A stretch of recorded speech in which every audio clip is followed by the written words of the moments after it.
Leo, thanks so much for coming on the show. I really appreciate it. Oh, Joe, it's a pleasure to be here. Thank you very much for asking me. No, I spent a bit of time doing a bit of research into you, so and trying to hunt you down. So I'm delighted that I've caught you. Well, yeah, I'm pretty elusive prey. I am. Yeah, yeah. Yeah, I've Got got that a on kind of receded. Um, before obviously, ultimately, Deepwater Horizon. What was your path to the offshore? What's that now?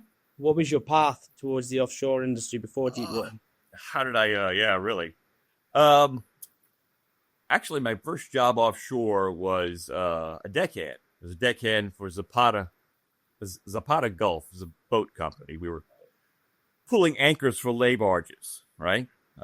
Kellogg Brown and Root were laying pipe to a production platform, and we were out there on the tugboat, and they had a series of anchors.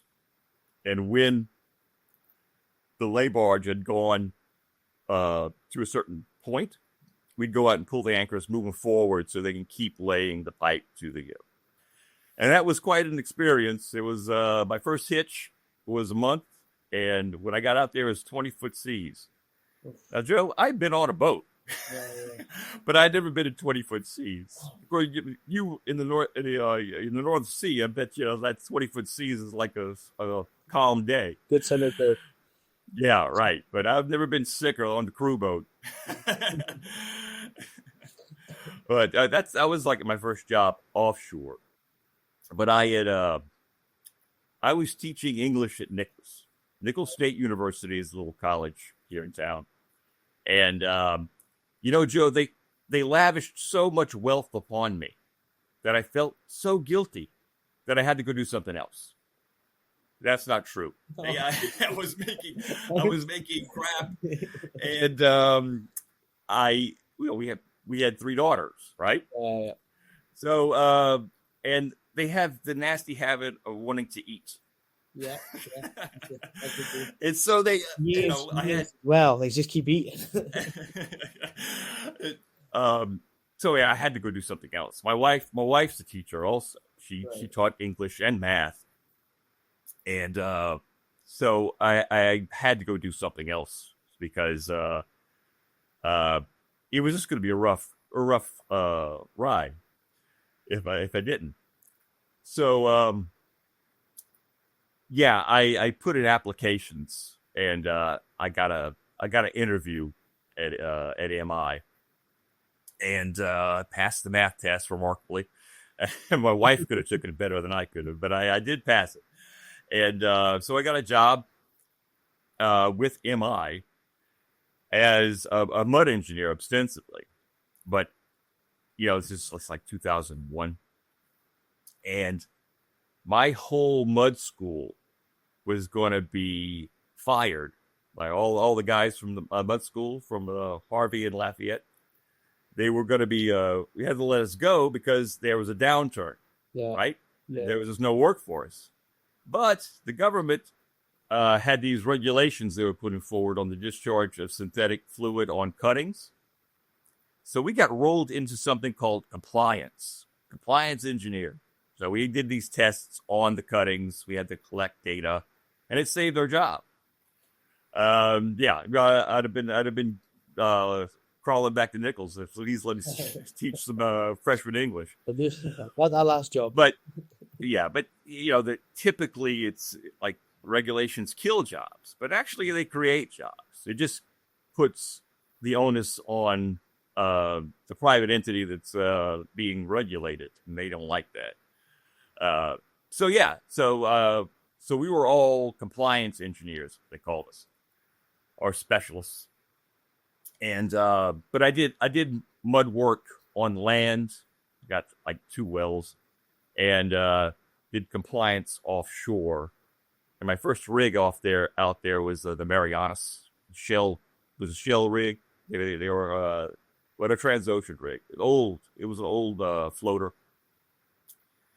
But eventually I started like running mud out there. And I did some compliance work on the Deepwater Horizon. And the company man loved to play poker and boo-ray at night. Now, I may have been a good compliance engineer, but I was a religious poker and boo-ray player. So when one of the mud engineers that were on the Horizon left, he asked for me. So that's how I got on the Horizon. And it was like a regular job. Like for 5 years, I was on the Horizon. And before that, well, I'd run mud on other rigs, right?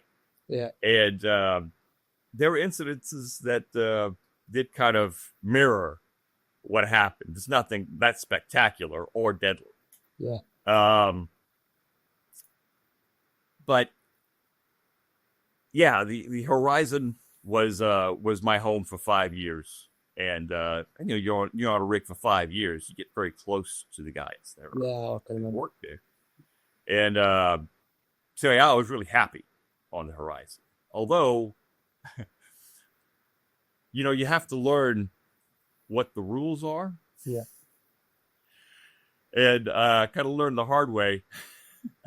Well, I was probably there for 4 years, right? Yeah. And the managers changed on the Horizon.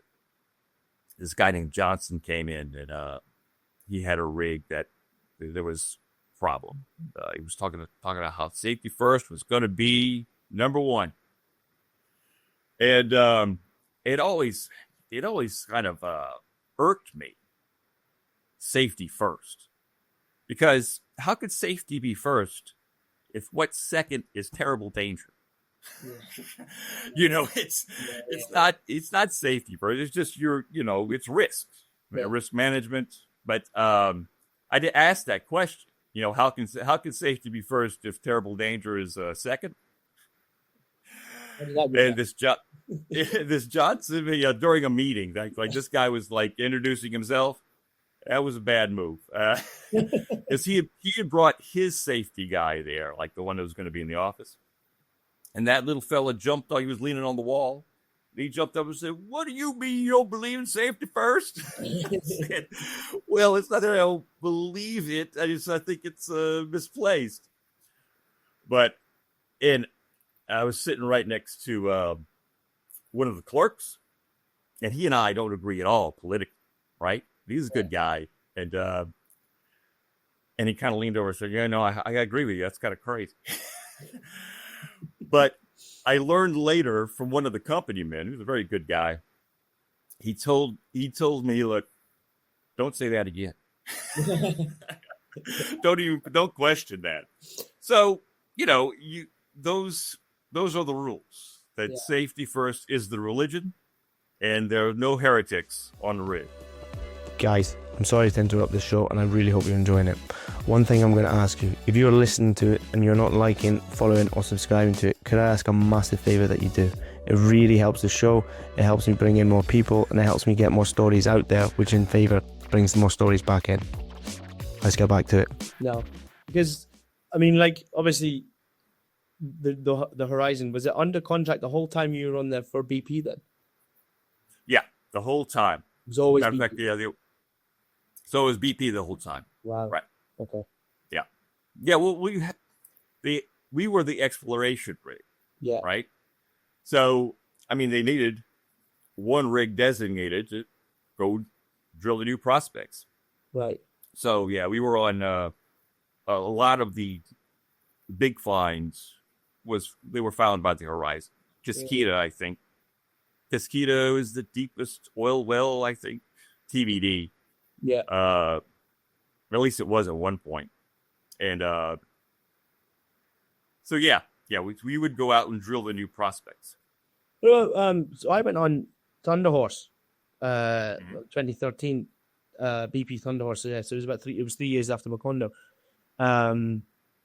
Obviously BP then was not BP as it was prior to that. And one thing I will say is how, and we call it anal, but like strict they were when we were on there after Macondo. You couldn't go for a shite without them being on your back. They were all over you. Were they like that pre Macondo? well, they were kind of pity wise but pound foolish, as the phrase goes. Okay. Like there were a lot of hand injuries because people had knives, right? So you couldn't have a knife; you had to use a box cutter, and that was like paramount. Yeah. I know what you mean. But they would do things like, well, not put a packer in the hole. Yeah, right. That makes sense. Yeah. So Right. to certain things. So I mean, so obviously Macondo, how long had you been on your trip when that night happened? I was actually done. I was supposed to go in the day of, Oh, but I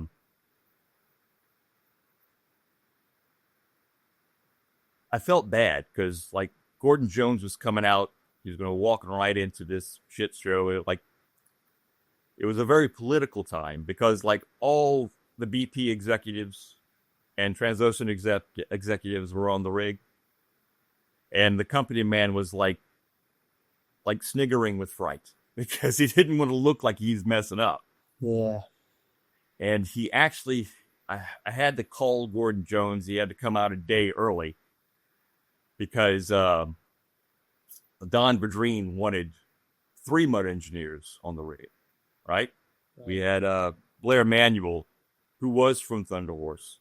Okay. He was there to help us with the completions, and I was there, but he had to have 3 mud engineers there. Yeah. So, yeah, Gordon Jones had to come out a day early because, his last day with his family. Yeah. And that always pissed me off. But he asked me to work over until the well was plugged. And I agreed because I think I was more than happy to it. And actually, we were supposed to have it displaced before Gordon came on tower the next day, our tour. I don't know. Yeah, shift. I know that's somewhere. And but things got delayed. The negative test was strange, so yeah, it drug on till that night. And I'll never forget that Gordon Jones, I'd been, I don't know, 15, 16 hours or something. And he came on at 2:00. He came on early. And we were waiting to see what they were going to do. And we were in the doghouse, and he put his hand on my shoulder and said, "What the fuck are you still doing up? Get out of here. It's a displacement. I got this." So yeah, he did save my life by sending me to bed. Yeah. Yeah. But yeah,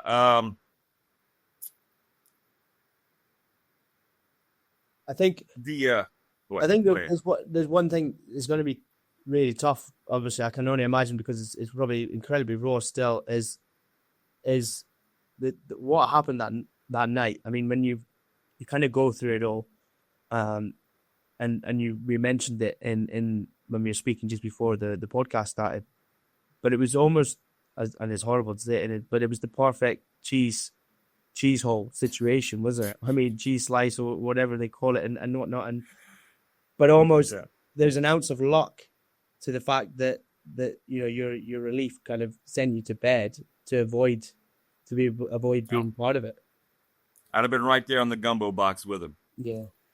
Right. Well, let me. I'll explain it further. I should like. Yeah. No, it's fine. Right.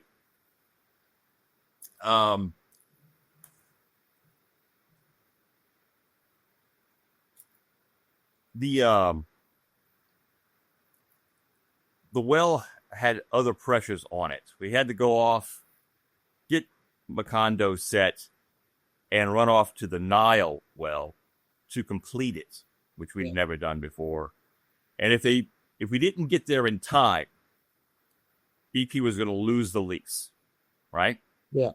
So there's tremendous pressure because they had spent, however millions of dollars drilling the Nile well, and they didn't do anything about it. They're going to lose it. So, I believe that was a factor into how how much pressure was being put on the rig to finish up the well. And like the morning of, the plan just kept changing. It was like we were going to do this. We're going to run a cement bond log. And they had Slumberjay out there. But that morning they decided not to. And that tells you how far up the cement is on the casing. Yeah, on the casing, yeah. That would have been valuable. Because what they think happened is they landed out the casing, but it's like 6,000 pounds, which is way over tolerance, right? And they think it crumpled the casing. So when that cement job was done, they didn't know, you don't know where the cement is. No. The cement bond log would have shown that, right? But when we did the cement job, all the numbers came out. We bumped the plug, as they say. Came back, it looked good on paper. And that morning, we were going to set a mechanical plug in the well, an RTTS, because you always do that. You have a cement job on the bottom, you set a mechanical plug in the middle, and a cement plug on top once you displace all the mud out. And BP decided, since that cement job looked so good, we didn't need to set a plug. And if that plug was in the well, well, I'd still be working the oil field, then none of that would have happened. All those boys would have gone back to their families. Yeah, Gordon Jones would have got to meet his little boy Max. But because, well, and I don't want to like overstate it, but there was always a great deal of pressure to do the job as quickly as possible. But there was even more so because they wanted to save the Nile well. And I think that had to do with how they went about trying to get off that well, right? Yeah. How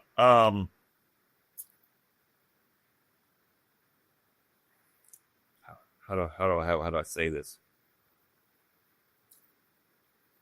So yeah, like when you are worried about hand injuries, yeah, and you make it a big deal to give everybody box cutters instead of knives. That's good. That's okay. But when you make a decision with a very questionable negative test to displace all that mud out on a live well, you have made a gamble with all those men's lives. And I can't help but think, even with all the even with the fact that you could hardly take a crap on the Thunder Horse without some kind of paperwork. Yeah. I don't think that would change, because that's an executive decision. Like when BP was defending itself for the civil trial, right, where they were found like criminally negligent, grossly negligent. They developed the idea of the Swiss cheese theory, right? Yeah. That you have all these entities and they were creating all these mistakes, all these holes in the cheese, and BP was just on top, and it didn't understand all the holes were lining up. But the one hole they left open was the damn well. They were the cheese makers. They were the cheese makers for that particular disaster. What was the company man like? Because obviously what happened, it turned into a film, Mark Wahlberg and stuff, and we'll speak about that in a bit. But But in the film, obviously, he was portrayed by, I can't remember the boy's name, but he's a brilliant actor and he's always a bad guy. But John Malkovich, right? There's John Malkovich. Yeah, John Malkovich, Don Vadrine, right? What was he like? We were always very lucky with the company men we had. They're all old school, but they're beginning to mellow. Yeah. And a matter of fact, my company man, he was from Gentilly, like a foul-mouthed Italian. Very, very funny. Yeah. Very funny fella. And he would he would not suffer fools lightly. No. And he would push back on the drilling engineers so much, he got sent to Azerbaijan. Yes. But really, we were very lucky in the company we had. I switched from Don Vadrine's hitch to Ronnie Sapavido's hitch. Great old guy. Old Ronnie Sapavido had a face like a bird of prey, right? he was a no bullshit guy. Yeah. And for the first 2 years, Ronnie would ask me questions that he knew the answer to. Right. To see, he was testing me. Yeah. But I liked working for the guy. He was a great guy. And man, I'd much prefer to work with Ronnie than with Don. Right. And as it turned out, like Ronnie and Don Vadrine were on the rig at the same time. But Ronnie had to go back to town because he had to go to well control school. He had to re-up his certification, right? Okay. So yeah, he left that Friday and gave us Bob Kaluza, who was from the Thunder Horse. But the thing about the Thunder Horse is they drill the same well every well because they're going into the same formation, right? You got this whole prospect, and they know everything about the pressures and and he hadn't been on an exploration rig before, but that's beside the point because Don Vadrine was a 30-year hand, and you should know better. Yeah. But so we had the day of the accident, we had questionable competence in the company man position. But again, Don Vadrine and Bob Kaluza didn't decide, well, we're not going to put a plug in the hole to make sure the well is dead. Yeah. That came from the office. Right. But again, that never came out because MMS gave them a dispensation to do it. Right.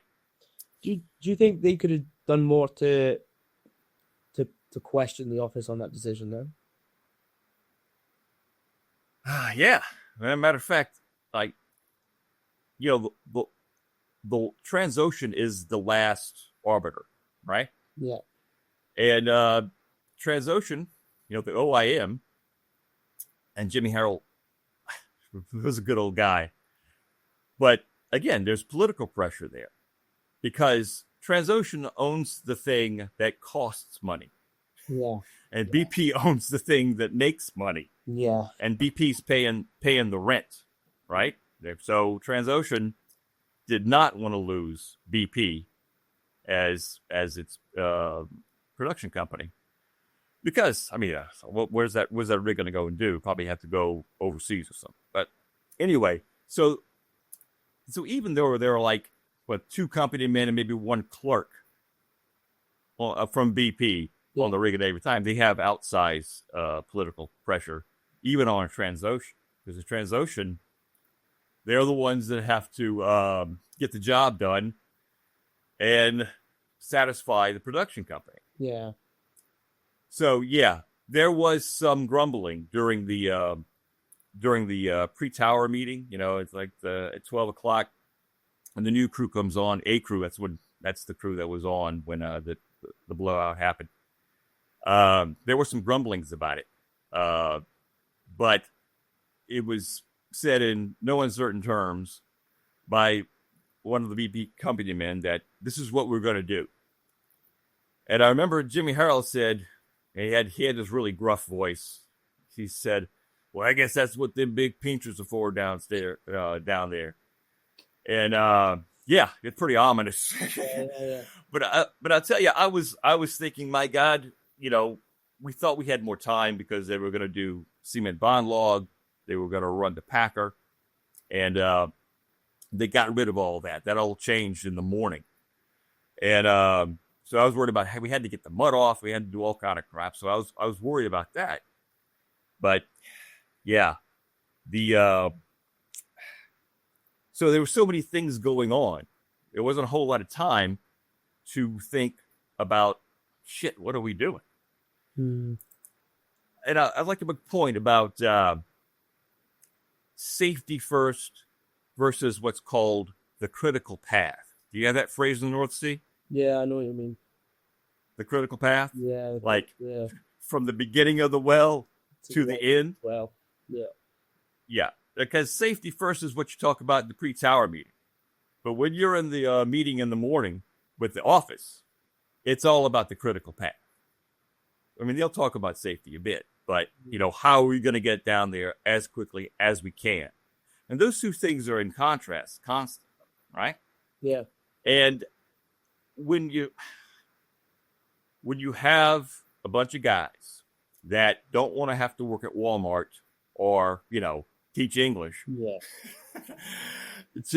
That they have mortgages, they have children, and there's no entity out there that can protect you if you say something politically incorrect, right? Yeah. Because there is no union, right? These guys have no kind of power to foist back onto the executives of both Transocean and BP. And I think that's a great flaw, because I know it might slow things down, but it would make the entire process more, democratic. Yeah. You do something incredibly dumb, if the guys could get together long enough to talk about it, and they were unionized, you'd be protected by something. They couldn't just fire you, because they could. Absolutely. And of course, another thing is all these guys are from different companies. I was from Halliburton. You had Transocean. You had Schlumberger out there. How do you go about even doing that? Yeah. And the great thing about, Norway is that their labor unions are so strong that they would fear what the workers would do. Yeah. But in the Gulf of Mexico, I'm sorry, Gulf of America. Yeah. But yeah, in the Gulf of America, there's no such thing. Matter of fact, it's unheard of here. And South Louisiana in general has a very kind of plantation mentality when it comes to the boss man. Mm. And so it's but I think we desperately need it. And but I don't know how going about it. I've tried, but it's hard to get guys together, for one thing, to talk. Yep. And then to actually act, because things like that have been tried in South Louisiana. Uh-huh. I remember when the boat hands were trying to start a union, and there were signs all over Lafourche Parish, the parish that I'm in, that there is no U in union. It's a stupid sign, right? But it was put out by this collection of like insurance salesmen and boat companies and grocery store owners, called the Concerned Committee for the Community. A very anodyne title. But of course the union failed. Yeah. And all those guys like pushing for a union were fired. Yeah. So, you're kind of captured in the oil field, certainly in America. Yeah, no, I think in the UK it was similar circumstances as well, to be honest. There's no union. There was unions. Obviously they had their time in the 70s 70s, Right. 70s, 80s with the coal mines and whatnot. But So unfortunately, they broke them. yeah, they just Yeah, they broke them. yeah. So Yeah. unfortunately, And there are. yeah. Sorry. Go ahead. No, you carry on. No. Well, there are some humans like the unions in operation in refineries in South Louisiana, but they're so politically weak Yeah, that because I think it was BASF, German company, they did a lockout. Their workers went on strike, and they locked them out, and they broke the union. And yeah, unions are anathema. No one wants to talk about a union in Louisiana. no, I can't imagine. I think America in general is they're not really kitted out for that. It's funny actually. I'll not name the company. I'm not going to get myself in any trouble. But there was an incident in the North Sea a few years back. I went on the rig. I think I went on the rig not long after. It must have been 4 or 5 years ago, where they went on a bit of a strike. They were fed up with. No, I don't think it was a pay thing. I think it was a rotation thing. I think their that rotations had changed. I'm not sure. I kind of mind exactly the whole concept of it all. But the rotations had changed, and basically they turned around and they said, and the boys in the control room and they all got together and they said, right, well, we'll just shut the wells and we're not going to produce anymore. But they had to leave guys on fire watch, obviously, and the company. I shouldn't laugh because it's horrible, but this is unfortunately the mentality of some of these super majors, should we say, basically turned around and said, well, it's going to be in the ground there when you open it up again, so we'll leave you to it. And I think yeah, that happened. That's a go-to strategy. Yeah, and I think it shows you the.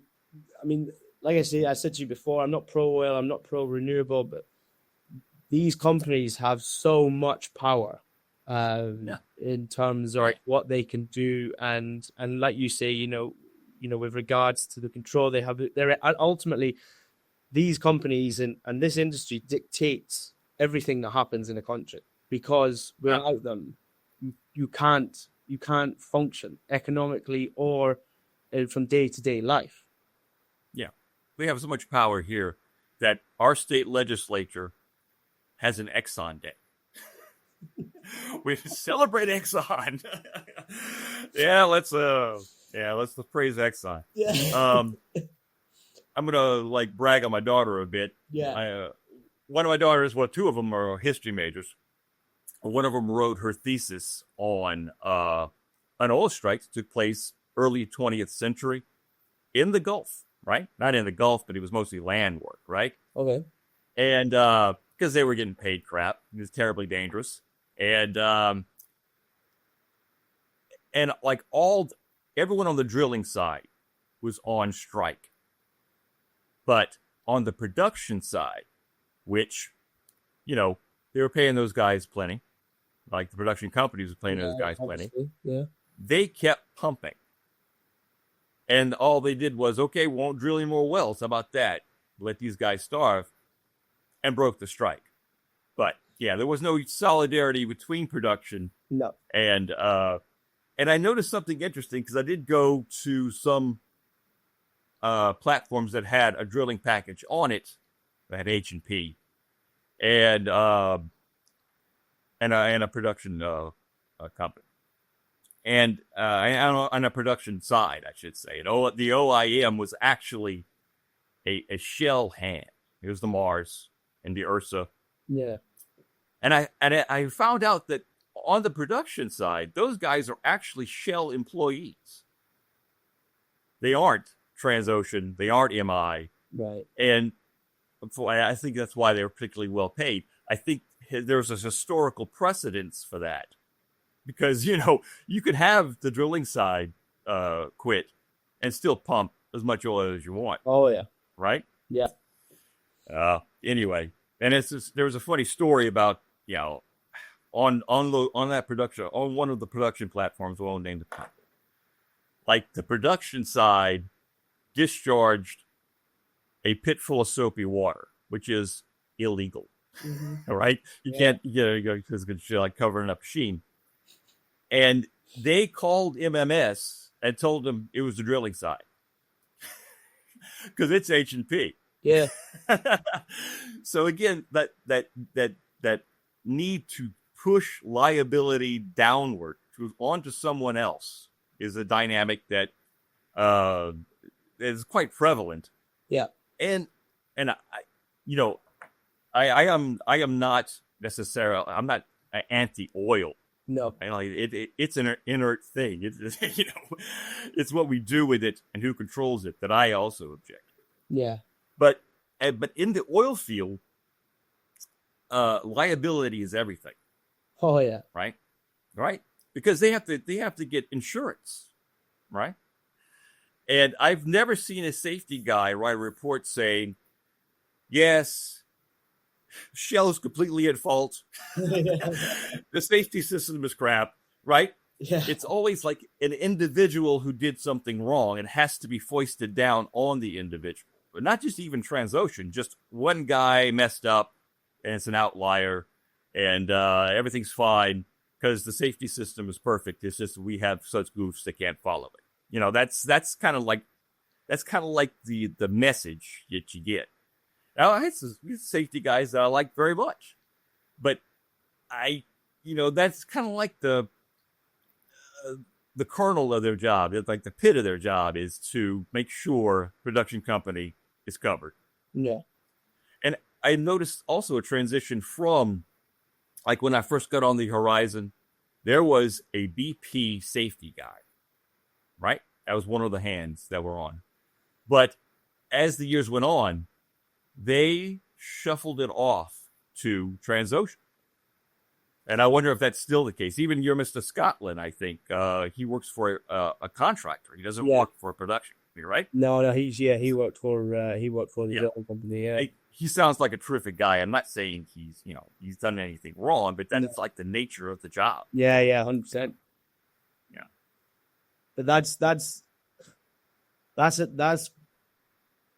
like I said to you earlier, I'm in the wind industry now, and I've noticed that's moved, that kind of idea of that protecting kind of, the political side of the company is also in very much in wind industry too. It's I think it's very much and as long as there's the amount of money that's pumped into these industries, I don't think that will ever change.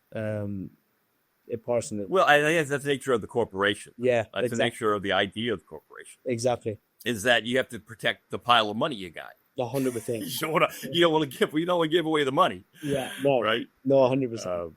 Right. I think you're right. I think it's a dynamic that spreads across the way corporations work, and not particular to the oil field. You're right. Yeah, I've got a question actually. So, is it true that Schlumberger actually got a chopper out to get their boys off? Well, when they found out they weren't going to run the Seaman Bond law. Now, I am not privy to this. This is what I heard. It's like, they wanted to get off the rig. Really? I don't know if it was because, I don't know if it was because they thought something dangerous was going to happen, or that, well, these assholes got us out here for nothing. Right? Yeah. Right. But I'm not sure which. Right. Okay. Yeah, but I have heard that somebody said, this thing's going to blow up. No. I thought I read something about that, but I didn't talk to any of the Schlumberger guys. Yeah. And I didn't hear it on the rig. It was only afterwards in the media, and you can't really trust the media. Because they all got off. Because obviously in the film, you see them, they go off, and Mark comes up and say, "Where's Schlumberger going?" The other thing I will say about that movie is I don't know who they were consulting on that chopper ride, but I have never had a conversation like that in my fucking life on a chopper. No, you're right. Honestly, you can hardly talk on the damn chopper. See, there must be some serious insulation on this chopper, David. Oh, absolutely, man. We had to learn sign language. Yeah,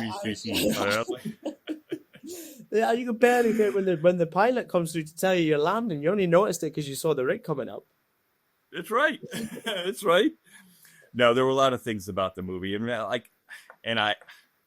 Look, I didn't know the guy, Mike Williams, right? Yeah, I might The win. guy that well, because he was, it was like Mark Wahlborough and Jimmy Harrell with the best of friends.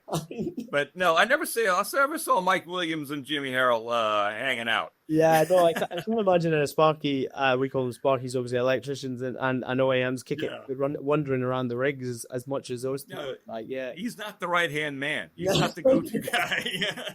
It's funny because everyone who I've spoken to about that movie, and mainly offshore boys who worked on rigs and stuff like that, we all pretty much say the exact same thing. Like, we've never seen a Sparky with that much power on the rig. He's on the rig floor. He's pretty much in the doghouse meetings. He's nearly discussing what's happening with the well. Like, Well, he is a busy Sparky. Mark had to have his lines. Man. Yeah. But on a school, yeah. Sorry. But just one other thing, like, Mike Williams was not a popular guy among the Transocean hands. Oh, really? Oh God, he was almost universally hated. Oh, yeah, and that's before the whole 60-minute thing. That was like, yeah. And for what I never even spoke to Mike Williams, so I don't know. Just going by the guys I know. Yeah. Not a popular fella, but they needed a hero. You need a hero. Yeah. And I just want to make one thing clear: he did not save Andrea. They did not jump off the helideck. No. No. Matter of fact, he jumped off and left her. But she went down to where the lifeboats were, got as low as she could, and so did he, and jumped in. The thing is, they needed a big dramatic moment. Yeah. Yes, that's right. So back to that night. You obviously, as you said, you got sent to your bed by your back-to-back. Right. And then, how much of that night can you recall, so to speak? Well, I was dog tired, but I was also keyed up because, it's just that there was so much political things going on at the time. And I took, when you're on the rig, did you ever take melatonin? Yeah, I started taking that more and more, Leo. To be honest with you, my sleep is, I don't know what it is. I don't know whether it's because I had too many kids over the years or what, but my sleep has deteriorated over the last few years. So I'm back. I am taking melatonin now, like, obviously. On the rig, man, I had to take some melatonin that night. I had like 2 tablets. And because you never know when they're like loading pipe on and off the rig. Yeah. It's pretty tough to sleep. Yeah. So I took those melatonin. So when the alarm went off and I hopped out of bed in my underwear, the explosion ripped through the sack rope. And the undogged door they had, like a regular door, was actually at the Transocean's office. You went right to the sack room. Right. Those doors blew off, hit poor Wyman Wheeler right smack on, and ripped through the living quarters. So when I was standing there, the walls disappeared. And I could see Ryan Hare after the explosion ripped through the damn living quarters. I could see like Ryan Hare was standing right there. So I struggled to get my pants on. I didn't want to die without pants on, but I was really kind of out of it, and I didn't understand what had happened. Couldn't find my shoes, but we all just went to the cinema room. Then ultimately we went down to where the lifeboats were. And even though, the lifeboats were down here, the rig floor is way up here. Yeah. I didn't even see a fire coming out of Wells Center then. But as soon as everybody got on the lifeboats and they went to the Damon Banks, thank God Damon Banks was there. But I do remember when we were sitting in the lifeboats, like I didn't see anybody from A Crew. And I said, fuck? I will see one guy. Oh, they're all in the other lifeboat. Anyway. Yeah. But yeah, there was not understanding what was actually happening. And I remember in your interview with Mr. Meenan, Yeah. he talked about a fella that didn't know if he had the authority to stop pumping the oil or the gas. Yeah. Remember that? Yeah. That was another platform that was tied into it pretty much. That just. Oh, is that right? Yeah. Yeah. So there's a few platforms that all line together, and it was particularly the Clyde. They just kept pumping it. Right. Yeah. Well, there's a guy named Chris Pleasant, terrific guy. I knew him when he was like a roustabout, but he went to subsea. And during the blowout, he went up to the wheelhouse and he was going to press the disconnect because, it's a blowout. Yeah, yeah. And the captain told him, no, you don't have the authority to do that. And he waited. He waited for, he said, like a minute or 3 minutes, I forgot which. Then he pressed it anyway. But by then, because all that gas had gotten to the diesels, and ignited, that was what the explosion that ripped through the living quarters. But yeah, but it didn't disconnect because it was already dead. And it might have been already be dead when he was gonna press it. But that mentality, like there's a fire coming out a well center. Yeah. And I don't know if I have the authority to stop the job. Yeah. Because, I know. And from the captain. Which baffles me. But it does tell you like what is the important thing on the rig, and that's the money. Yeah. So that if I disrupt the critical path, I am going to be the one blamed and made the scapegoat. But it baffles you when you really think about it from a common sense point of view, okay? Because, and I've had this I've thought about this and I've discussed this with a couple of you before. Surely at that point things have gone that bad, right? That even if you looked at it from just a commercial point of view and just the financial point of view, right? It would have been cheaper to stop then than to stop too late. Oh, absolutely. You just latched back on. Exactly. And tried to kill the well. Right. So you think just at some point, even with all these systems in place and whatnot, there's got to be a bit of a financial common sense in there where had you latched off the well there, one, you would have saved a hell of a lot of rig damage, potentially. Two, you would have saved the entire rig. Would have saved, two, like just not from an ethical point of view, but only from financial point of view, because obviously, let's be honest, ethically, the whole thing could have been stopped like prior, and they would have saved loads of lives and blah blah blah. But from financial point of view, is rig damage would have been less. The well damage would have been easier to sort the well back out. There would have been a lot less of a spill cleanup and all that kind of. And you just think to yourself, why? I know obviously because I'm not in that position, but surely you just want to stop that straight away from the. Even if you didn't have an authority, just based on them terms alone. And yeah, you're absolutely right. You're absolutely right.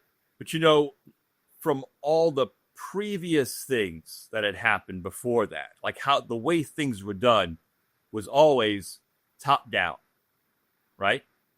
And even the company men, one day I went into Ronnie Pavado's office and he was on the phone and he was like, yeah, yeah, okay, right, click. He was on the phone with the drilling engineer and he looked at me and said, we're just errand boys out here. So Pavado and Ronnie knows all kind of crap. He was like much smarter than these guys. Yeah. But again, so yeah, I can see why the captain would be concerned because that is not the way things are done.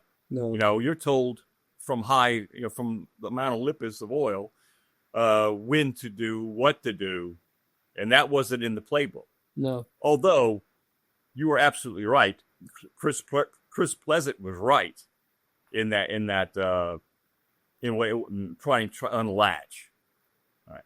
Yeah. And I know like all kinds of things were said about Transocean that poor maintenance, and it's I'm sure it was true, but the dead man did function. Like all BOPs have the dead man. Like if they lose power, they're going to close. Yep. And they did. They did function. But the pipe pressure, the differential, when that pipe was full of water and all that mud was on top, on the YouTube, like other side, Yeah. it buckled and it broke.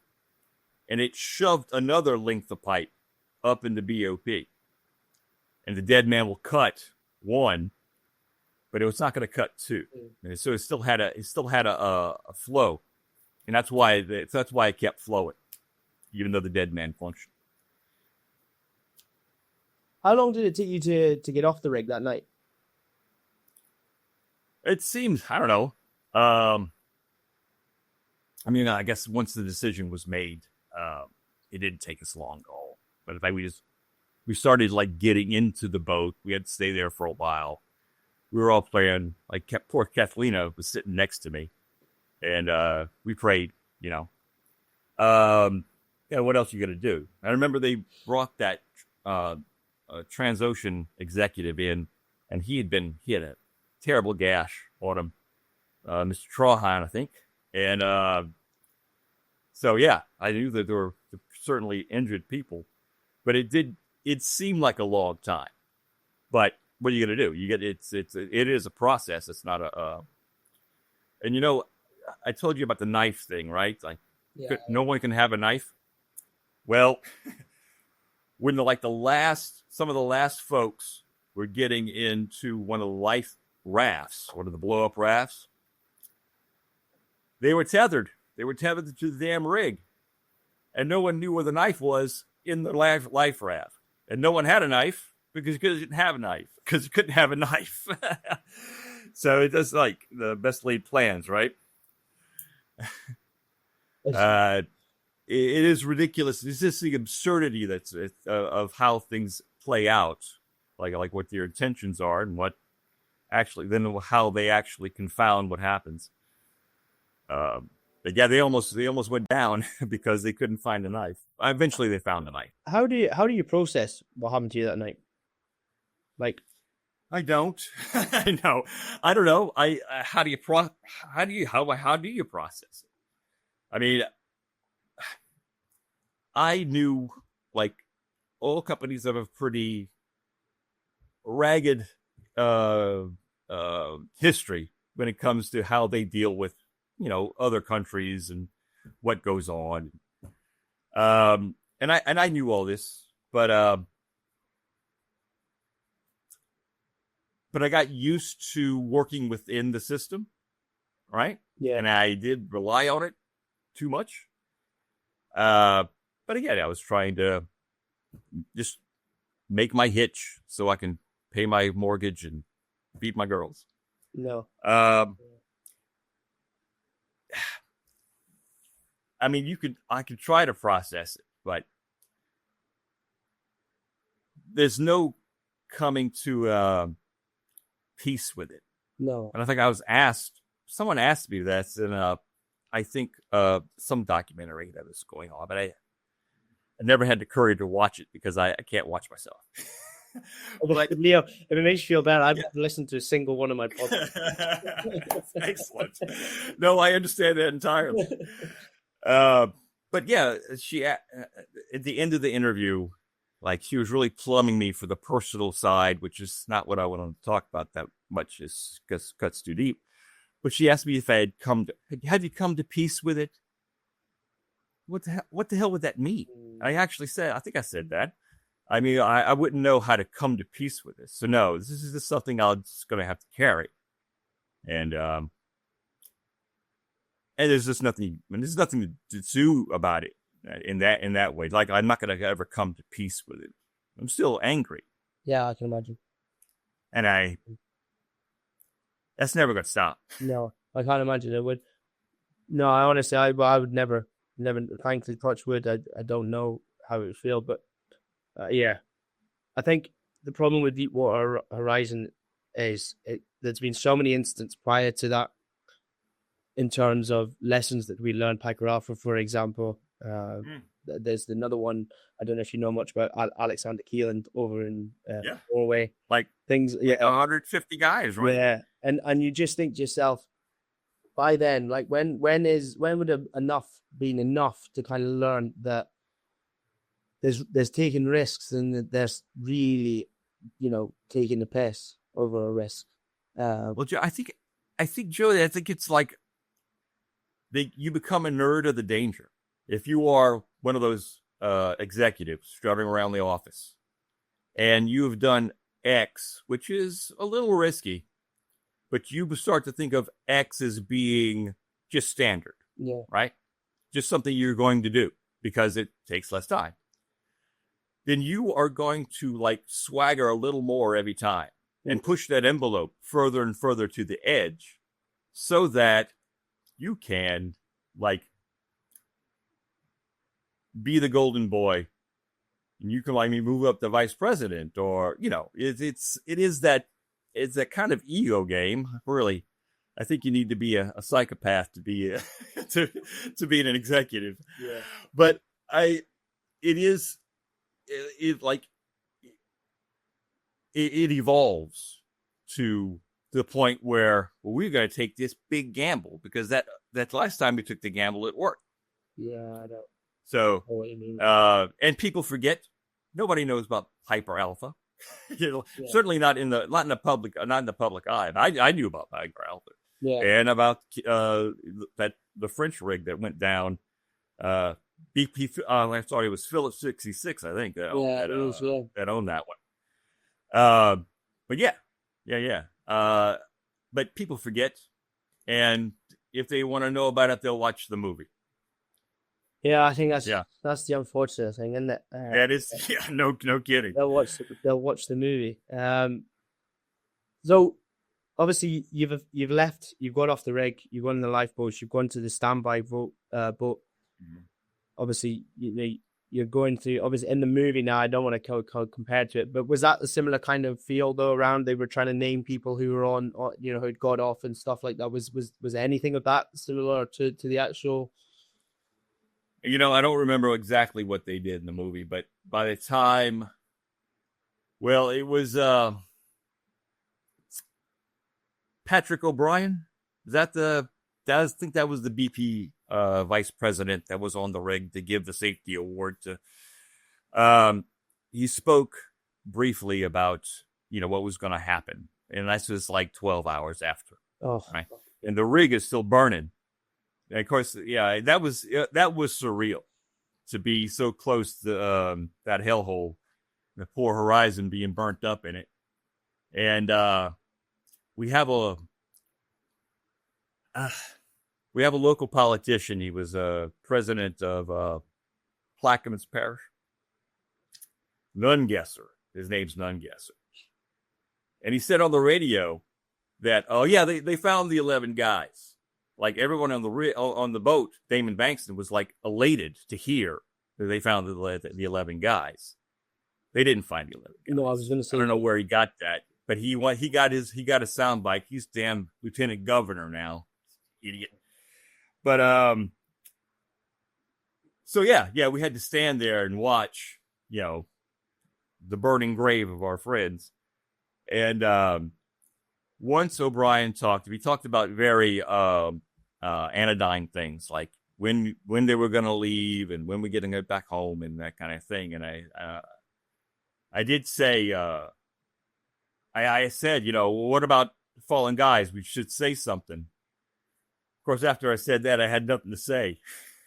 But Patrick Morgan, the assistant AD, he started saying the Lord's Prayer. Yeah. And that's how everybody joined in after that. Yeah. And then obviously they take you in, do they? And then what happens when? I mean, I can't. Well, the first thing, they kept us out. They kept us out there for 24 hours. Oh, fuck. It didn't head in until they're trying to get a handle on the story. What is the story going to be? And those guys, I was lucky because my MI people were there and they brought me right home. They shuffled all the Transocean guys off the University Hospital in New Orleans, where they were debriefed because they wanted to control the narrative. Transocean wanted to control the narrative. So again, the battle over liability. But I mean, we didn't do anything wrong, so I guess they didn't think I had to be debriefed. Yeah. They did want to talk to me like the next day. I think I had to go in and talk. So, but yeah, they were really handled very poorly, I think, by Transocean. But I understand, on the corporate side, but it's also inhuman. And I understand, like Roy Kemp's wife was there to pick him up, but he was in A crew. Thinking about it would be like because I have worked in the States and there is an ounce of different. It is different there. I mean, everything, for example, the company I worked for, we had a slight spill, and the panic over the slight spill was I've never experienced anything like it. I mean, like if you have a spill in the UK, like, yeah, okay, clean it up, blah blah blah. Make sure you. But there, it was absolutely, everyone seemed to come to see it. But whereas when a guy came out in his Crocs to work, to do his crane operations before getting on his bed because he knew he was going off that day. Like, it was no hard hat, no nothing. It was almost like Jesus. It was almost like, yeah, all right, yeah, but what's wrong with this? And I think where America is, and I've got nothing wrong with it. I've got absolutely nothing against Americans, but you are the creme de la creme of capitalists. And well, I'd like to make a distinction. There are American workers and there are American landlords or executives, or there is a distinction there. But unfortunately, workers really do defer because they must know something because they're rich. Yeah. But I think that wasn't always the case. But that has been the mindset, since the 70s. I think that and I think it's unfortunate, but I think there's got to be a point when they have been resilient enough and realize that, we are getting the short end of this stick, and we'd like some more stick, please. Yeah. I do hope so, because you talk to a guy, one of my neighbors, he's a welder, or pipe welder. Yeah. A man in demand, rarely very home. And all you have to do is ask, how's work? All those sons of bitches, because they understand the position that they're in. Yeah. They also understand that this is how they create a life for their family. Yeah. Do you think offshore workers are any better protected now than your crew was? I cannot say that with any definitive evidence, Joe, because my last well was on the DD3, drilling the relief well for Macondo. Right? Right, you went back out. Yeah, well, I went back out. Yeah. Oh. I had to do something, right? And that was probably the best thing I could do. But we didn't even have the mud. We had these lost circulation pills. Oh, really? So I was basically just there. But some of the guys that I had worked with on the Horizon were also there. They had all the offset information for the well, so it went perfectly. So they knew where all the pressures were. They didn't run out of mud weight. There was no kicks or anything like that. But it was strange being on the rig, and I saw some of those guys' faces that died, in the faces of those guys on the DD3, another Transocean rig. And I just knew I had enough, so I had to get out. But yeah, that was the last one. And now I understand now that they have like iPads, and there's all kind of documentation But again, you can have all the documentation you want, but when the decisions are made, that's not even on the rig. No. None of those decisions are made. The big decisions are not made on the rig. Even though when something bad happens, they want to make it so, or they didn't follow the instructions correctly, or whatever. But I really have no idea. But I know that the dynamic is still the same, right? That to increase capital every year, you must become more and more efficient, maybe take more and more risk to get things done. But there are other things that are probably aiding in that, like automation, right? Like a dual derrick drill ship could drill a well that would take the Horizon 3 months, probably do it in 1.5. Yeah. Right? Because they can be running casing while they're drilling. And but my concern is with that is that these guys, there are fewer and fewer jobs. Like Louisiana politicians all talk about great jobs that they're giving us, right? That they're giving us. But with AI, automation, and techniques, there are fewer and fewer jobs out there that are really going to be permanent. I say permanent, or at least a long course job than there were even when I started in like 2001. Yeah. I think. I mean, you talk about like the government's trying to kill jobs and people with signs protesting they're job killers. But the real job killer is the oil production company or the oil companies, because they want it. If you get a machine to do it, that machine's not going to have children. It's not going to have to go to college. No one's he's not going to have need health insurance. It's not going to retire, right? So the one thing they want to get rid of on the rig are the people, because they're the liability. They're the things that cost them money. So, I don't think that's not like an idea that has taken root, but it's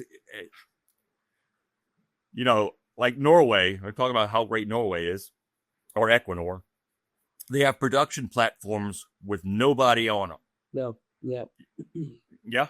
Right. Yeah. Like some guys in control rooms flipping switches. Yeah. And I understand that the labor unions were upset about that, but you imagine they were. Yeah. But I think it's the Vito big shell platform. I think they've taken a page out of the Equinor book, because there are only like a skeleton crew on board the Vito.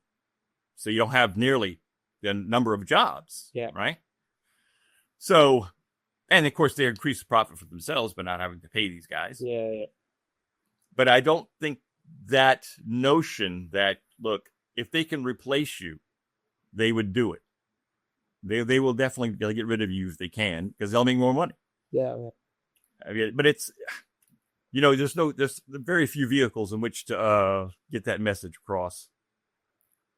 What kind of support were you offered any support after what happened? I think I was offered to go see a therapist. She suggested I read this book by Glenn Beck. You know who Glenn Beck is? No. He's a madman. He's a kind of religious right-wing guy, and I'm a believer. I'm just not that dumb. But even if it was someone that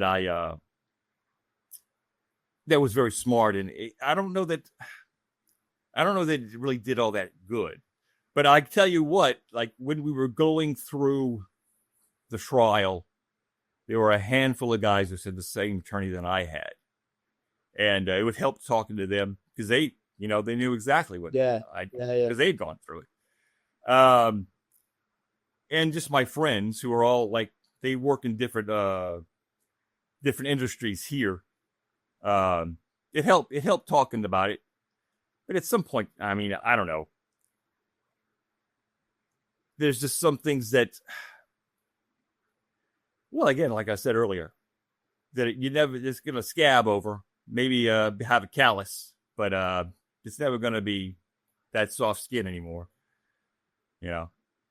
So no, I didn't find therapy all that helpful. So, Do you still suffer with? but I mean, You still? but having a Yeah. Sorry. having a community, it helps. Yeah. Sorry. Are we gonna say? No, I was going to say, do you still suffer it now with kind of flashbacks from it all?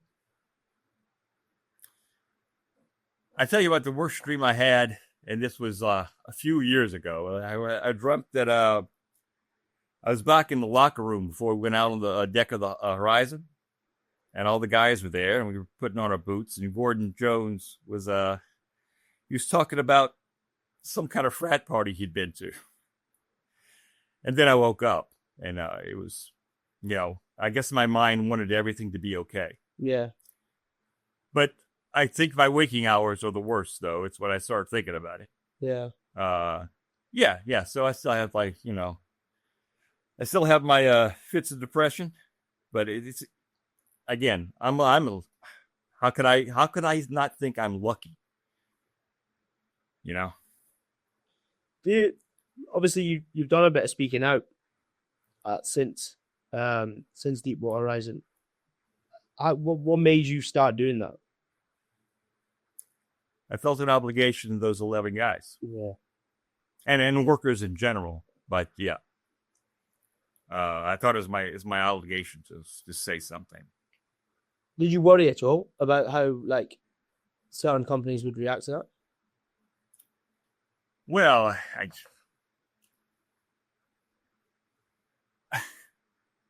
yeah, I guess I worried, but I can't not do what I think is my duty. Mm.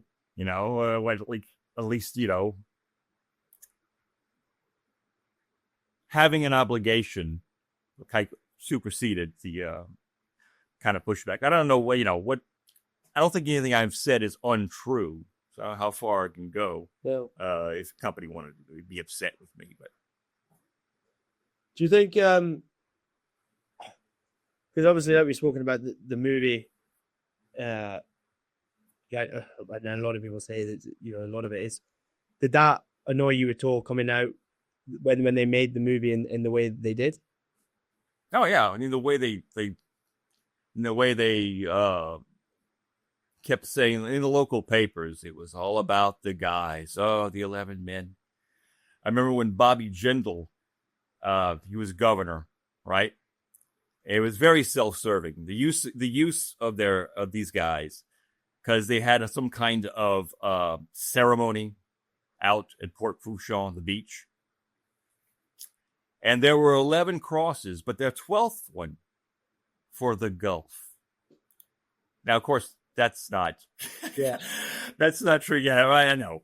But it was very self-serving. He put out commercials like he was sucking up oil in the marsh. This is Bobby Jindal that did this. Yeah.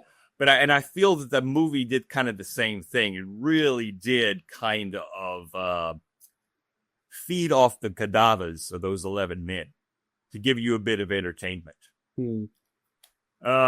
Yeah. So yeah, I was really incensed about the movie. Because when we were speaking just before we started recording, you said that you were offered to come on as consultants. Everyone that was on the Horizon, where they were offered to come as consultants, some fine people went and they did it, right? But I just saw it as kind of like, well, how about we give you some money so you don't badmouth the movie? That's the way I saw it. But I mean, I'm not saying anything bad about anybody who took part in the movie except Mike Williams. But no. But it was never that busy. He was never walking around with poems and checking out pressure. Yeah, really. All that kind of little yeah. suspension of disbelief. You ever been on an oil rig? The suspension of disbelief would be too much. Looking about with a but yeah, they offered everyone that was on the rig to come out to the movie and be a consultant, eat some catered food, and maybe even shake hands with Marky Mark. And Kirk Russell, I'd shake his hand. And John Malkovich, sure. To be fair, he is a perfect bad guy, in all honesty, John Malkovich. Like, he is. He has a very sinister look. Yeah, he was the perfect bad guy for that one. But you notice how it's all shunted on Don Badrine. Yeah. And Don Badrine was just a functionary. He was just like, we know what we're doing. We're gonna do it. I'm a good guy. But so again, taking the onus off of the office and putting it on the rig was very important. Anyway. I spoke to Chris Lemons, as we spoke about earlier, and they've done similar. So they made a documentary about him. They put it on Netflix. It was BBC went on Netflix, and then now they brought out an actual movie. I'm sorry. And what is the name of it? The Last Breath. It's called The Last Breath. Yeah. So what? It's sorry. You honestly, if you get a chance, you want to have a look into it. Like I said, I done a podcast with him, but it's mental actually how it's almost like tragic stories aren't tragic enough that they, I know it sounds horrible, doesn't it? But that everything's going to have a spin on it. So, for example, when they were doing the documentary, this is the documentary side thing, they had to put quite a lot of things on for the documentary, even though the fact that this guy had been left at the bottom of the sea at the seabed, for 40 minutes on his own with nowhere, pretty much nearly died, right? And they came back. Not dramatic enough. Shark. That's really fucking bad. But it's like, no, it's not tragic enough. We've got to put something on this, right? And then obviously in the Deepwater Horizon scenario, where like you said, the incident in itself was bad enough. I remember watching it on the news as a kid. I was just left school, seeing it anyway, and I remember seeing the pictures of it. And this thing was flaring, right? It was burning. Yeah. There was oil. The oil spill went on for days, blah, blah, blah. But it's still not bad enough that they've got to add a bit more to it. Do you know? And it's mental how that's how humans need things to almost be portrayed on it. It baffles me. Yeah, fiction. Fiction has to be larger than life. Yeah. Like, really? Yeah, no, you're absolutely right. That they have their own kind of critical path. Yeah. You've got to get people in the theater to watch this damn thing. Yeah, no. So they got to be as exciting as possible. Yeah. It's make it really, really. Before I drift off, how many of the people from Deepwater Horizon are you still in contact with today? It's been a while since I've spoken to anyone, but like over the years, I've talked to my old partner, another mud engineer, an AD, mud logger, company man. But it gets hard to talk about things after a while, especially, I see what happened in a particular way that they don't. And there's like a natural conflict there. Yeah, I know what you mean. It's difficult. Matter of fact, I have an old friend from down the bayou. This is in Cutoff. I live in Thibodeau now. Yeah. And we went through high school together, and he works at Port Fourchon. And we reconnected, and this is no fault of his own. I'm not. He is a terrific guy, but all he wanted to talk about is COVID real? I go, yeah, buddy, I don't care. I wanted to know how his work was, how his family was, but he wanted to convince me that COVID wasn't real. And so there was that kind of ideological problem that we had in speaking. Now, I still love the guy.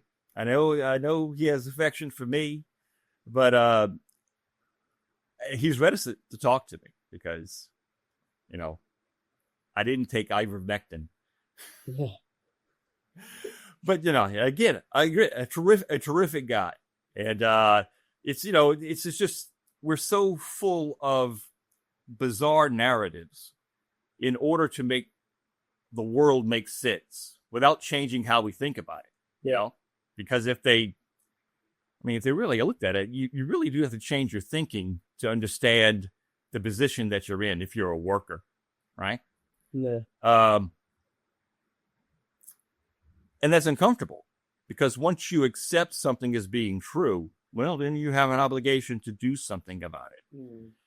And, you're risking your job if you criticize or speak out against, the methanol plant that you work at, or, any number of things, wherever you're really you're working. Yeah. No, it's just difficult to talk. It's just difficult to talk. No, I totally understand what you're coming.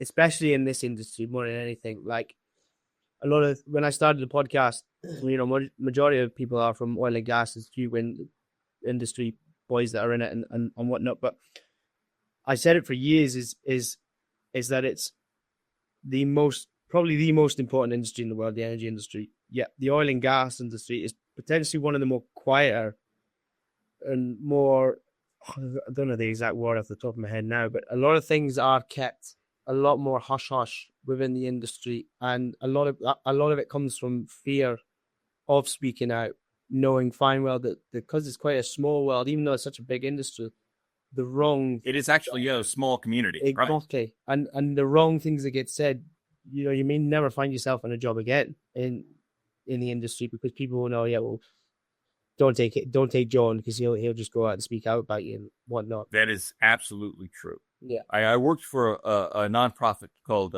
True Transition, and we're talking about the evolving energy markets, and we're concerned about the grid, like transforming the grid is going to be a monumental task. Oh yeah, they haven't even probably addressed it. And what a lot of jobs are going to be created like that, and putting up the wind turbines, although it looks like the wind project in Louisiana is going to get crapped. But it has potential to be a lot of jobs. I don't know how good they'll be. It won't be paying the same thing. No. But with oil companies cutting jobs as much as they can more often, we're all going to need something to do to make a transition to something else. And the other industries are perfectly fine. There's nothing. There's no kind of ethos connected to oil that you feel like beholden to. So, yeah. But when I was working with True Transition, we had a questionnaire that oil field workers filled out, and I got the questionnaire from her name's Megan Milliken Biven, brilliant woman. She is fantastic. And my job was to interview a few of these guys, and just to get a guy to talk, was very difficult. Yeah, because you don't know who you're talking to. They don't know me. Who's this idiot? Yeah. But once we started talking, they were very forthcoming about how they had to work, and they were being driven like dogs. That's these were guys that actually said positive, so not just people who said negative things. But there was this one directional driller that out in Texas. I'll just say that. And he struck me the most when he said, "Man, the oil fields just outrun me," because they were they drill these liquid natural gas wells, they fracked wells, so quickly, and they're moving from place to place. And the directional drillers on land, they stay out there. They stay out there until they're running casing or they're logging. And then they go home for a few minutes. He say, "Hi, honey. How are the kids?" And then he goes right back. He said he's just so dogged out that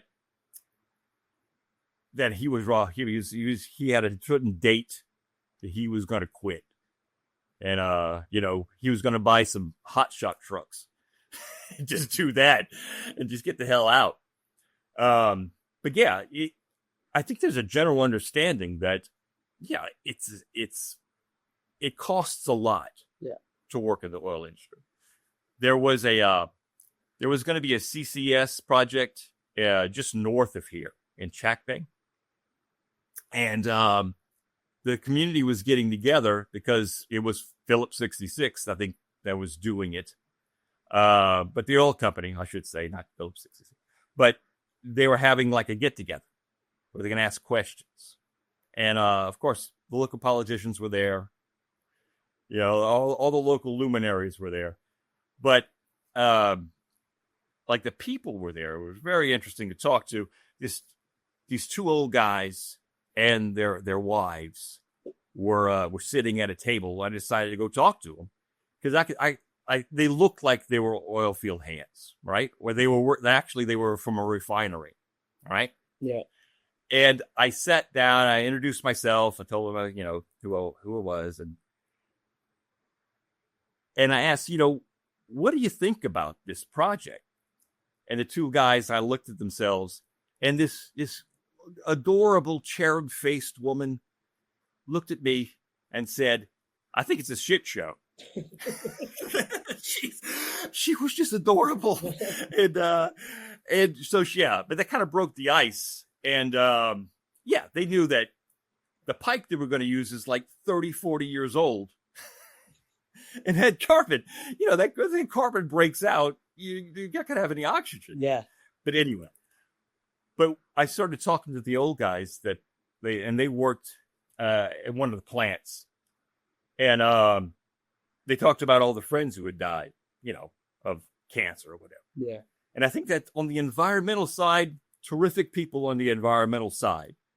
But I think, the one person, the first group they're going to see that toxin being discharged are the workers. Yeah. But they do see workers as being the same thing as the company.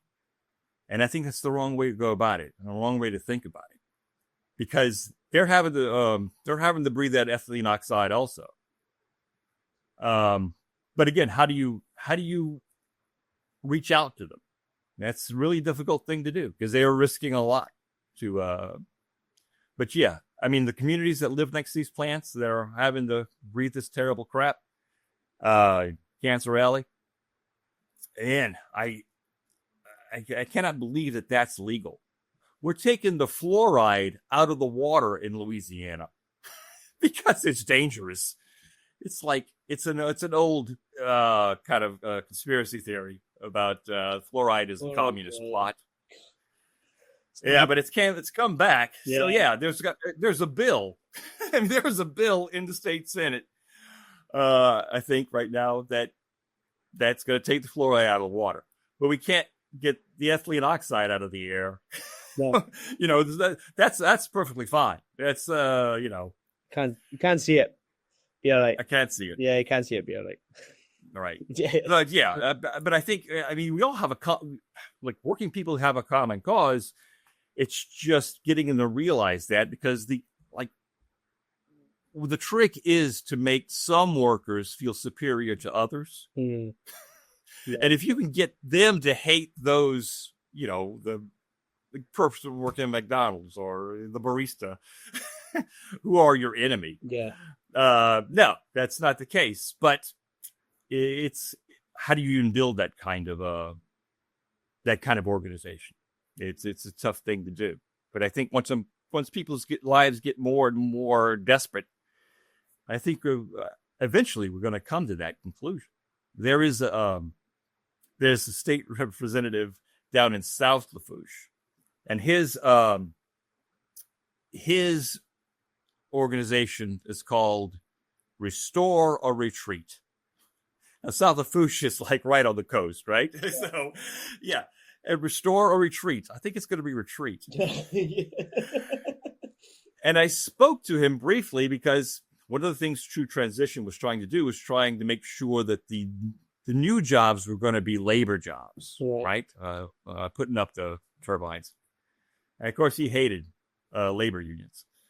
So yeah, that kind of killed my entire call to him. But he was involved with a project called Green Hydrogen. Have you heard of green hydrogen? I'm sure you have. Yeah, bits of it. Yeah. Yeah, and he was going to get an old drilling rig out there, put a turbine on it, start making hydrogen from the salt water. Yeah, or whatever. And then, because this guy and I went to school together, he told me, but green hydrogen is a gateway to blue hydrogen. And blue hydrogen, of course, you use liquid natural gas. Yeah. And the idea that once the hydrogen market gets so big, well, we're going to have to use a little liquid natural gas. Going to have to have something to do with it. And I don't know if it's a common idiom in your country, but you heard of a gateway drug? Yeah, I was just, when you're speaking about it, it's almost like you're speaking about drugs, to be honest with you. He actually used the term gateway to describe what he was talking about. But his daddy owned a boat company, and he's opening and I'm sure in the state legislature he's talked to more than a few LNG executives. He knows exactly what he's doing. We really have very little input on how policy is done, right? Like the American voter, American people, they don't have much to say about how policy is actually formulated and put forward. What do you think you would change about the oil industry from your experience now of Deepwater Horizon? If you could change something, what would it be? Yeah, well, and I'll go back to what Joe Meenan had to say. Of course, I thought this before, is that, you had two main power columns on the rig. You had BP, which was a little bigger, and Transocean. And they're both interested in making money. The one column that is not represented at all are workers. And I don't know if it would be true, but if the workers on the horizon thought there would be something to back them up if they were going to be fired for speaking out, and it'd be it's far more likely that there'd be a lot of pushback for not setting that plug. You know what I'm saying? Yeah. But because everybody's scared to death of being run off, and these guys are terribly brave, but good Lord, they don't want to go to work at Lowe's, that's for sure. No. Right? Yeah. Lowe's is a hardware company. You don't have them there. No. So there's no kind of power on the rig that would protect you as a worker. And the mindset is, and I talked to a guy who works at a methanol plant. It's all about, he's convinced that he's a hell of a hand, but he's so valuable that they never get rid of him. But he was all upset because they hired a new round of employees at this plant, and they're all getting paid more than him. Well, they didn't do nothing with him because he was like college graduates or whatever. Yeah. And but I think they gave him a bump or something like that. But the thing is, as an individual, you really have very little power. There may be personal relationships you have with middle management, maybe even higher than that. But when it comes to policy, you're not going to change anything. No. And that's true in a larger aspect in the Gulf. That you can't change anything. Like a Norwegian rig could be, the workers decide this is what we can't do. Yeah. Because the labor unions are so strong there, there's going to be a political fallout at the ballot box, right? Mm. And the fact that the company is 67% publicly owned means that it's responsible to the voters. Yeah. Because they'll just vote out whatever idiot did the wrong thing, right? Yeah. Now, since they're private here, utterly private, of course they get plenty of subsidies, but there is absolutely no power. And I think the two major parties are just useless. And I understand that both Labor and the Tories are part of it's the same thing. Yeah, they're the same. Because it strikes me like here there are practically no actual working class people who have ever made it to a political seat. Very few, maybe one or two, both federal and state. And I'm thinking like Stromer, you think it's like the son of some lord or something? Yeah. Even though he's a labor guy. Yeah. But I mean, the Tories is the same, probably the same Oh, thing, but they're just a different brand. that's all it is. That's all it is. It is remarkable how easily, it's not easily captured, but because you have a choice between, you have more choices because you have Parliament. Yeah. We have two choices, really, basically. Yeah, and if they're both really in bed with the corporations, then you've got no say at all. Anyway, right. Yeah. And that doesn't have to change, man. But at least you have a party called Labor. It looks good. Yeah, it looks the part. I don't know if they're for the people, but I like. Yeah, right. I know. Comes to politics. I just like I'd like to make a point about. There's this old poet. I don't know if you know him. His name is Geoffrey Hill. Yeah, Geoffrey Hill. He was into what he called Tory radicalism. Now, this was the idea. I know it's silly. It is silly, but he's a great poet. I love Geoffrey Hill, but that the Tories had more power in the rural areas because they were landowners. They're more concerned about the farmers and things like that at one point, and the Whigs were like the city people. But in one of his books of poems, and this is like right before he passed away, he wrote that Jeremy Corbyn must win. that was in one of his poems. And I don't know how you feel about Jeremy Corbyn, but he certainly saw Corbyn as being an outlier to like all the other candidates that were. So even the old Tory went with Corbyn, but it didn't go well for Corbyn. No comment. No comment. Okay, I'm sorry. No, I don't know the. Yeah, he's as bad as some of your corporations over there, just in a different way. Okay. Well, look, like again, I don't know the ins and outs, but people really are looking for something other than, the status quo. Yeah, because we have parties that only are concerned with maintaining the status quo. Yeah, no, I think is I don't know. There's a slight change coming across Europe in terms of other parties kind of starting to come to fruition, so to speak, because people are fed up of the usuals. But will it change? I don't know. How do you change establishments that have been in power for as long as they have? It's a difficult one, isn't it? I agree with you. I mean, it's not even. It's like they're not even entities that are actors. They're just like a part of nature. Exactly. This is the way the world works. Yeah. And you have to deal with that. Yeah. But I think the reason why my country has moved sharply to the right is that they see no other options. No. And frankly, all other options, of course, what do they call them? The masters of mankind.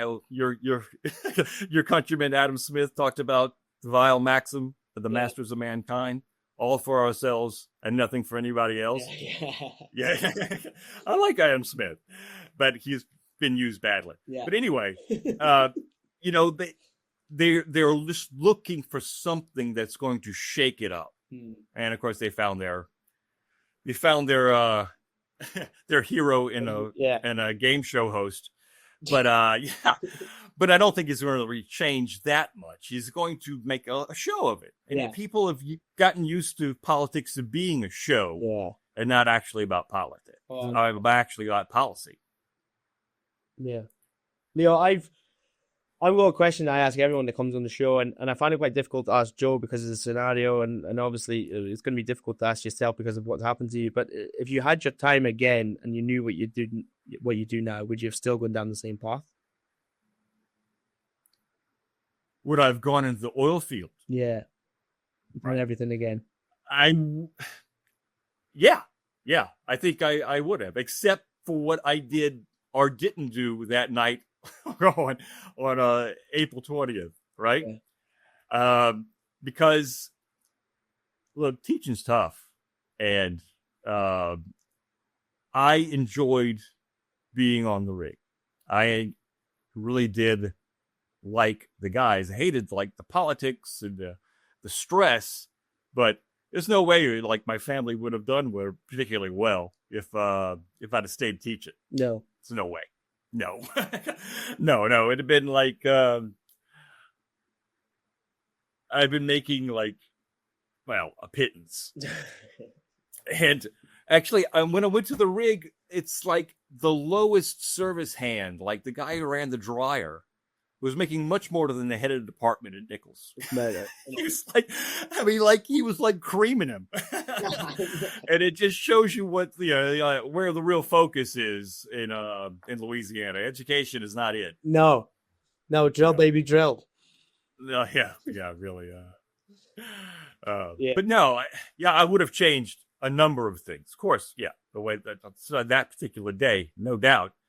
But and of course, I can't really say without that one day would I go back. Would I still go into the oil field? God, Joe, I think every day what I could have done, and that haunts me. Yeah, But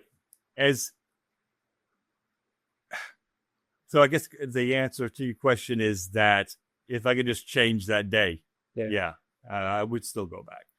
As a matter of fact, I don't know if I'd go to an oil rig or a classroom first